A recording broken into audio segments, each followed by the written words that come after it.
হাসিনা আমলে আইসিটি খাতের দুর্নীতি নিয়ে আলাদা শ্বেতপত্র প্রকাশ করবে সরকার। প্রেস ব্রিফিংয়ে কথা জানান প্রধান উপদেষ্টার প্রেস সচিব শফিকুল আলম। এই খাতে কত দুর্নীতি হয়েছে আর কি পরিমাণে টাকা এই খাত সংশ্লিষ্টরা পাচার করেছে তা খতিয়ে দেখতে একটি উচ্চ ক্ষমতাসম্পন্ন কমিটি গঠন করবে সরকার।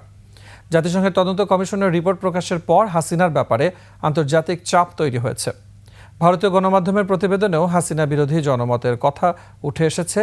তাকে দেশে ফিরিয়ে এনে বিচারের মুখোমুখি করার চেষ্টা অব্যাহত রেখেছে সরকার।